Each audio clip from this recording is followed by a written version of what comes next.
Bruchim haboim. Welcome everyone. We're about to begin Be'ezras Hashem together on Daf Pei Vov Amud Beis, 9 lines from the top. Our Mishnah discusses a case when you have two chatzeros side by side with a bore that is in between the two of them. The bore mayim is shared by both chatzeros with a koisel, a wall that is in between in the middle of this bore. Each chatzer makes their own erev chatzeros. However, they do not make an erev chatzeros between the two of them, whereby, since each one has access to this bor mayim, therefore each one is oiser upon the other one, and neither one can draw water from this bor on Shabbos. However, the Mishnah states in Eitzah, you can make a mechitza. How to do that?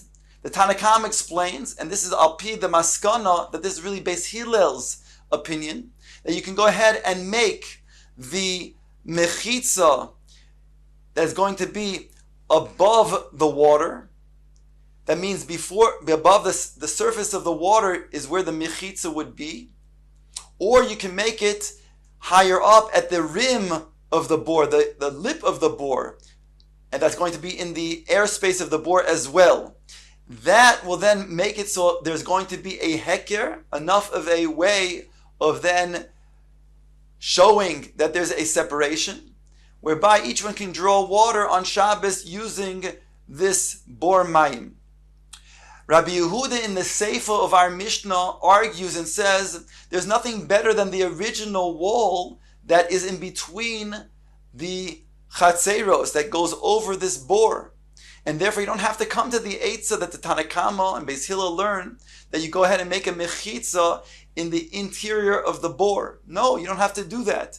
Why? Because Rabbi Yehuda holds that a mechitza that is going to be mechitza teluya, that is a valid mechitza. And we'll say good achis mechitza. We'll allow it to then go down halachically as if it was going to be going down all the way to the bottom, and therefore it's a valid wall. And since this wall, of course, is talking about a wall of asara tfachim high, so although it's above the bore, but we'll look at it as if it's going to then go downwards and extend all the way to the bottom of the bore.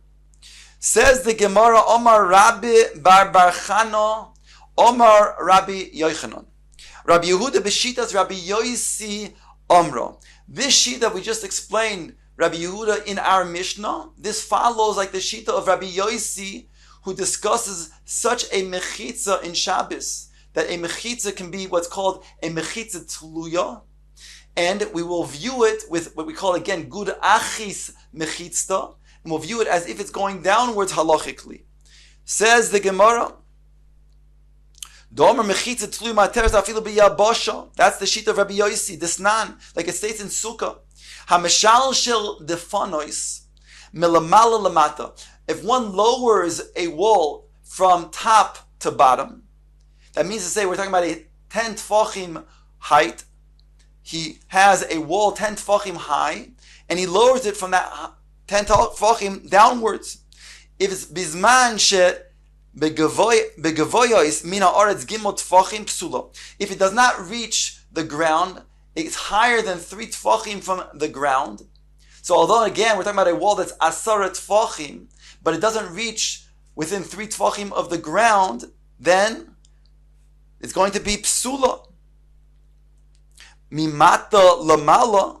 However, if it's going to be from downwards to upwards, that means it'll be from the ground or within 3 tfachim of the ground upwards 10 tfachim. Although it doesn't reach the schach, we'll say good asik mechitzta, and that will be valid. In gvos asar tfachim ksheira. That's the opinion of the Tanakama. So once again, the Tanakama holds that we will say that if the wall is going downwards, but it doesn't reach within 3 tfachim of the ground, we don't say good achis mechitzta. We don't say it goes downwards because it's a mechitza tluya. Whereas if it starts from the bottom within 3 tfachim and it goes up asara tfachim, then we'll say yes, good good asik mechitzta, that it will go up even if it's not now touching the schach, but we'll view it as if it's halachically going up all the way until the schach. Those are the words of the Tanakama. Rabbi Yosi Oimer, Keshem Shelamato Lamalo, Asora, Kach Melamala Lamata Asora. Rabbi Yosi argues and says the same way that we will say if there's a mechitza that is going to be within 3 tvachim of the ground, and will go up, we'll say good asik mechitza, and that's going to be valid. So too, when it's going to be a mechitza tluya, and it doesn't reach 3 tvachim of the ground, we'll say still, it will say good achis mechitza, and we'll view it as if it's going down. Now, by the way, the reason why the Tanakama says that a wall that doesn't reach 3 tvachim of the ground is because it's invalid by sukkah, is because it's what we call gedim are going to be bekin boy. You can have young goats that can walk through. So it's not a valid wall, it's not a valid partition. But the opinion of Rabbi Yosi is not worried about that, and he says we call it a valid wall because of this concept of mechitza tluya is a mechitza. So the Gemara is suggesting that Rabbi Yehuda in our Mishnah, who states that the wall that is going across this bore, that's on top of the bore, holds the same shita of Rabbi Yosi, that a mechitza that's tluya is nechshav, it's considered to be a mechitza, and we'll say good achis mechitza. The Gemara rejects this and says we don't have to say that he holds like the other one. Lohi, lo Rabbi Yehuda sover like Rabbi Yosi, v'lo Rabbi Yosi sover like Rabbi Yehuda. One does not necessarily hold like the other. Rabbi Yehuda lo sover like Rabbi Yosi. Rabbi Yehuda does not hold like Rabbi Yosi. Why?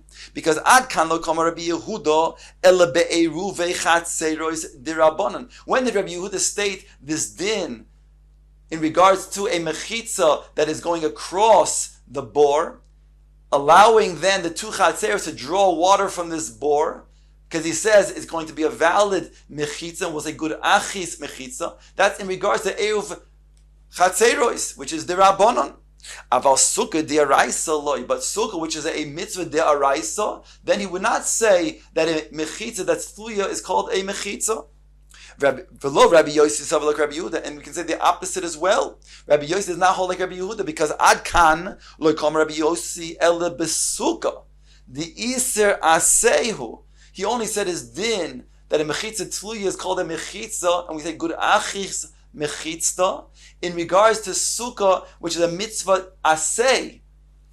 Aval Shabbos the isur skilahu loy omar. But in regards to Shabbos, since if a person did a malacha on Shabbos, then that would be a malacha that is chayiv skila, the most severe type of punishment in punishments of bidei adam. Then he wouldn't say his din. Now, of course, we're talking about again erev chatzeros, which is a din in dirabanan. But nonetheless, like Rashi points out over here, that kol dirabanan kitokun, I think that they were misakein. It says kol ditokun rabban kein diaraisa tokun, and therefore it has some sort of severity that since over here we're talking about Hilchos Shabbos, over here Rabbi Yosi would not say the din of a mechitza tluya is considered to be a good mechitza and a good achis mechitza. Vim toimar, you'll ask, you'll say, oisa maise shenase b'tzipari, al pi minase. There was a maise which the Gemara will explain shortly that took place in Tzipari, and there it's talking about a concept of a mechitza tluya, and there Rabbi Yosi was the Rav of Tzipori. So there it's talking about an incident that occurred on Shabbos, and yet Rabbi Yosi was matir lechara that mechitza that was tluya. Says the Gemara, no, loy. It was not really al pi Rabbi Yosi, it was ella al pi Rabbi Shmuel, but Rabbi Yosi nase. It occurred, this incident, after Rabbi Yosi had passed away. And therefore it was done, it was given the proper heter by his son Rabbi Shmuel, Rabbi Yosi. As follows, the Chios Rav Dimi, when Rav Dimi came from Bavel to Eretz Yisrael, Omar, he said, Pam achas shachachu v'lo heviu sefer Torah miboid yoim. There was one time in Sipari that they forgot to bring the Sefer Torah on Erev Shabbos. and therefore the Sefer Torah was situated in a house in the Chotzer, where an Erev Chatzeros was not made, and the Beis HaKnesses was in that Chotzer. So they could not now take the Sefer Torah from the Bayis to the Beis HaKnesses, because there was no Erev Chatzeros. Lo machar, on Shabbos, Pirsu Sadin ala Amudim, ve'eviu Sefer Torah ve'karu boy. They took sheets and they put it on posts, making a shvil in the Chotzer between the Bayis and the Beis HaKnesses. And now, even though they did not make an Erev Chatzeros, because people outside within the Chotzer could not enter the shvil, so it was permissible to then allow carrying the Sefer Torah from the Bayis to the Beis HaKnesses. Ask the Gemara though, still, Pirsu lechatchila mishari. How can you go ahead and pares the sadin lechatchila? V'ho, behold, it states, Hakol moedim shein oisin oil arai b'Shabbos. In regards to them being moisif on an oil harai, that's a machlekes. Poikikines achaloin. Machlekes Rabbi Eliezer and the Chachamim in Shabbos. But in regards to making an oil arai, that itself, everybody agrees, is an Isser D'Rabbanan. Now, making an oil that is keva, that's a malach of boine de araisa. And therefore, that for sure is osir. But even making an oil arai, let's say a person would take 4 different amudim, like a chuppah, and place a sardine on top. So that would be an oil arai. Let's say he wants to get temporarily shade from the sun. So he puts this sardine overhead, and now he has an awning, and that would be making an oil aray on Shabbos. That's, everybody agrees, an Isser D'Rabbanan, because the Chacham were concerned that if a person makes an oil aray, he might come to make an oil keva, which is an Isser D'Oraisa boine. So everybody agrees to that. Elo matzu, answered the Gemara, sadinim prusin al amudim ve'eviu sefer Torah ve'korobo. They had found already that the post had a sardine, had sheets that were already spread out on them, whereby they were able to then bring the Sefer Torah from the Bayis to the Beis HaKnesses. Now, we have the classical oil as being where the sardine is on top, like I said before, a situation where you would get shade from the sun. Here we're talking about making mechitzos with the sardine, and therefore making a shvil between the Bayis and the Beis HaKnesses. So some say, Tosfos and others, that this is also the same din as an oil. The same way that you cannot make an oil overhead, so too you cannot make mechitzos as well. But Rashi, however, says that that's not the case. He says, when do we say that there's a problem of oil arai? That's when it's above, but on the side not. So therefore, Rashi, where this Gemara takes place in Sukkah, does not gores the Gemara the same way. And he says that when the Gemara states over here, it states that they brought, what it means is they had a sadin. What the concern is that they didn't have the sadin before the Gemara asks, and how could they bring it from the Rishus HaRabim to the Rishus HaYochid, to which they said they already had a sadin here in the Chotzer. But the problem is, and this is not clear to me, but Rashi over here does have the girsa hakol moedim, and Rashi does bring over here that we're talking about a question that this is a problem of oil arai. So tzarich li'iyun, why over here is there a problem, according to the Shitas Rashi at least, of oil arai, when he holds somewhere else explicitly that oil arai does not apply to mechitas but only to a oil which is above.